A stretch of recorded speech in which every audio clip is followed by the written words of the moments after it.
For over 170 years, the North Adams Transcript served the residents of the Northern Berkshires, informing the locals and serving as a training ground for world-class journalists. Executive producer Tony Dunne fires up the press one last time and turns the page back for a look at the storied history of what was once called the best small daily newspaper in New England. Everybody got the transcript. I used to deliver the transcript when I was real young. It was one of those tent poles of the community. You had the radio, television, and the newspaper. And the newspaper for us was the transcript. The transcript covered everything that was moving. And if it wasn't in the transcript, it was like it didn't happen. The transcript at the time that I came there in January of '78 was really in the heyday of local journalism, I think, for newspapers. We had probably the equivalent of close to 30 full-time newsroom staff, which is huge for what at that time was about a 12,000 circulation newspaper. It was exciting. There's a lot of youth and energy there. A lot of people, again, learning the craft and having really good mentors. Everyone at the newspaper was very close. We were all very passionate about what we were doing. We were all more or less doing it for the first time. The community really respected the paper for the most part. They loved to deride it as well, but we always said, that means you're reading it, right? The newsroom was a hub. People would come into the newsroom, maybe they'd be irate because they didn't like a story, or they'd come in because they wanted a story.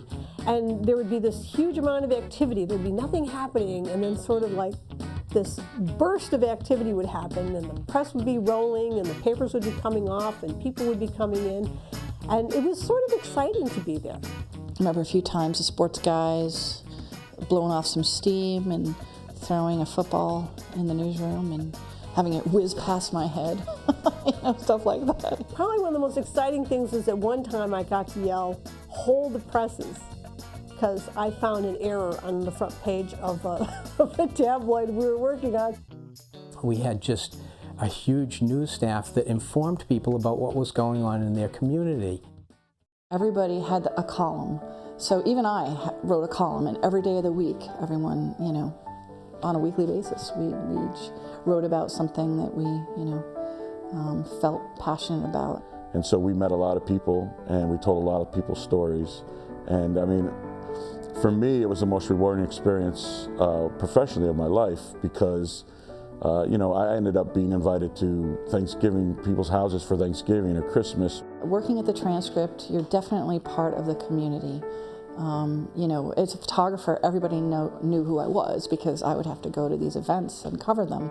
The transcript photographer was a celebrity. I remember once they had a dream auction where people could bid on the job that they wanted, and I had the great pleasure to kid the mayor that they paid more than twice as much to be the transcript photographer for a day as they did to be the mayor. The big thing would be to be in the transcript. Randy Trayball, the legendary photographer, he would come around and he would take your picture when you were out sliding. He would take your picture when you were in the parade. He was a legend.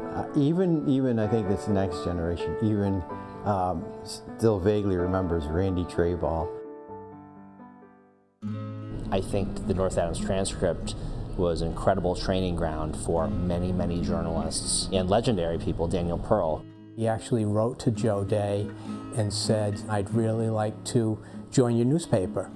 And so Danny came out, and the Transcript got one of the finest up-and-coming journalists that was available at the time. Day to day you went in, you never knew what you'd experience. You have a schedule, and every reporters go out and they do their thing, and then a snowstorm comes, and then suddenly you have a paper to fill in the morning. Nothing's happening that night except snow. The October 4th snowstorm. That was my weekend to do the parade, and it turned out to be a 2-page spread from the snowfall. It was huge. I forget the year, maybe 84 or 85, there was a tractor trailer on Route 2, coming down Route 2 into North Adams, that couldn't make the turn at the hairpin turn, hit a wall, and it was a gasoline tanker and exploded into flames. It was a scene out of a war zone. It was unbelievable. It was my last day on the job, and it was really the only time I've ever been frightened for my life doing a job because it was so otherworldly, and I thought this would be incredibly ironic to be done in on my final day and my final afternoon at the paper. It's interesting that a small hometown newspaper in North Adams, Massachusetts was one of the only publications in the country to do an extra on September 11th. It was only the second special section the transcript had done. The other one was when World War II ended. So it had been the first one they've really done a news special section since the end of World War II. Being able to report on local angles, people in Washington, people in New York City, you know, what they were going through. I'll never forget that day. I think, you know, we all knew that someday the transcript would end. It wasn't a moneymaker for a long time. For years, a lot of ex-transcript people that I still remain friends with, we used to joke about taking over the transcript at some point. Of course, we were joking, but you know, when we heard that it was going to close down for good, we said, well, I guess we missed the boat. I guess we should have tried that. I think being at the Transcript was an amazing job for me, and being in the community, which I live in and I care about. We lived here, we worked here, we walked down the streets. You know, when something happened at the schools, we were affected. When something happened at Town Hall, we were affected. People don't realize the extent to which the Transcript covered everything and was so integral to the North Berkshire community. It was a very good local paper, and in its heyday, it was the best of the best. There's still a void, and you know, the Eagle obviously still covers North Berkshire, but it's not quite the same. So I'm hoping that as we move into the future, we'll remember the Transcript and talk about it, because I think it's one of those things that we can't just let disappear into the history, because it covered so much of our lives. There is no paper that says North Adams Transcript anymore, but there's still a legacy.